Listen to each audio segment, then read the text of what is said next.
Bem-vindo ao canal Escatológico. Continuando com o nosso estudo de Apocalipse, vamos rever alguns conceitos, a respeito de profecia. Bom, então nós vimos aqui em Apocalipse 1 que trata do que é o Apocalipse e qual o objetivo deste livro. Revelação de Jesus Cristo que Deus lhe deu para mostrar aos seus servos o que em breve há de acontecer. Bom, a quem Deus deu, a quem dá Deus as profecias?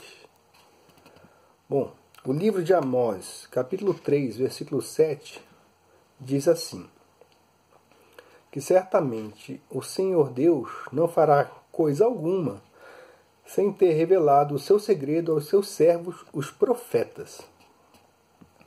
Esse versículo de Amós nos dá a resposta a essa pergunta: a quem dá Deus as profecias?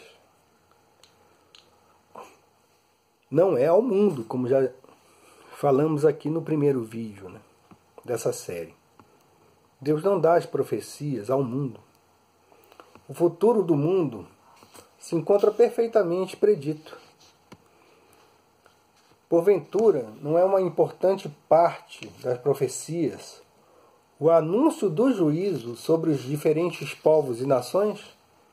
Nós podemos ver aqui que muitos profetas, eles profetizaram juízo sobre diversas nações. Babilônia,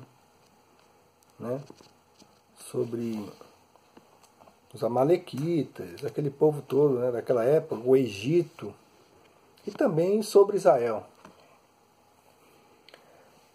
E então não será digno de nota o fato de a parte do livro de Daniel, que trata principalmente do futuro dos povos do Mediterrâneo, ter sido escrito em aramaico, em vez de hebraico, como o resto do livro. Deus, ele deu as profecias para advertir o mundo do juízo que se aproxima e para que o mundo possa arrepender-se a tempo. Lembremos-nos, por exemplo, de Noé, como já foi dito no primeiro vídeo. Ele foi chamado pregoeiro da justiça. Vocês podem pesquisar em Gênesis 6, em 2 Pedro 2,5, e também o profeta Jonas, que ele vaticinou o juízo sobre Nínive. Jonas 3,4.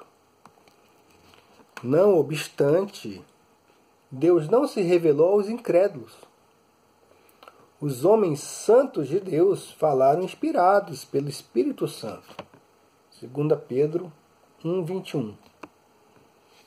Então eu pergunto, como podem aqueles que não creem, que não creem na obra redentora de Jesus, que não creem, que não têm o Espírito de Deus, como eles podem estudar as profecias com aproveitamento? Se mesmo crescem que tudo o que a palavra de Deus diz é verdadeiro, como poderiam esquadrinhar com corações tranquilos o modo como a ira de Deus se manifesta do céu? Porque aquele que crê, aquele que tem o Senhor, aquele que crê, diz que ele tem paz para com Deus. Então, mesmo diante do juízo, nós estamos em paz para com Deus. Porque aquele que não crê é condenado. Aquele que crê não é julgado. Não é verdade? Não vai ser julgado. Porque ele já teve o lavar regenerador do Espírito Santo, através da obra de Jesus Cristo. Porque o próprio Apocalipse fala que ele nos ama e nos libertou dos nossos pecados por meio do seu sangue e nos constituiu reino e sacerdotes para servir a seu Deus e Pai. A ele sejam glória e poder para todos sempre. Amém. Então nós podemos ver aqui que aquele que crê, ele já recebeu, já foi liberto dos pecados por meio do sangue do Cordeiro, o sangue de Cristo. E nós somos, então, o povo de Deus, ele é reino, e nos constituiu reino e sacerdotes. Somos sacerdotes, é um sacerdócio santo. Então o povo de Deus, cada um daquele que crê, é um sacerdote. Ele se achega a Deus, como os sacerdotes do Antigo Testamento faziam, né? Com sacrifícios, tal, etc., que prefiguravam Cristo. Esses sacrifícios são tipos do Senhor Jesus, né? Então, você cristão, você que crê, você é um sacerdote. Você não precisa de pessoas, de sacerdotes, como aquele povo antigamente precisava. Nós somos sacerdotes, nos achegamos a Deus.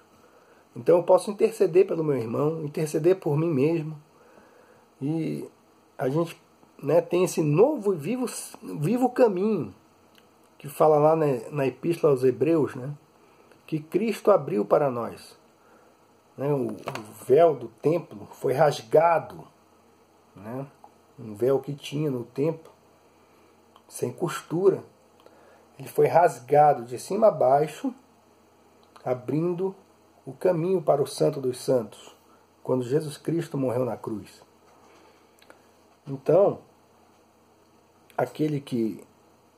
o incrédulo, ele vai ler esse livro de Apocalipse e ele vai ficar aterrorizado. Né? Ele pode até zombar, mas ele sabe que aquele juízo vai se abater sobre ele. É o juízo que vem sobre a terra. Mas para nós é esperança. Então, eles não podem ficar tranquilos se eles rejeitaram Cristo. E finalmente, como poderiam entender com sua inteligência natural, entenebrecida pelo pecado, as revelações de Deus, dadas a conhecer pelos seus servos, inspirados pelo Espírito Santo? Porque a própria palavra de Deus fala que o homem natural, o homem carnal, natural, não compreende as coisas do Espírito de Deus, porque lhe parecem loucura, e não pode entendê-las, porque elas se discernem espiritualmente, não apenas pela razão. São necessárias duas coisas para se poder estudar as profecias, com tranquilidade e com aproveitamento.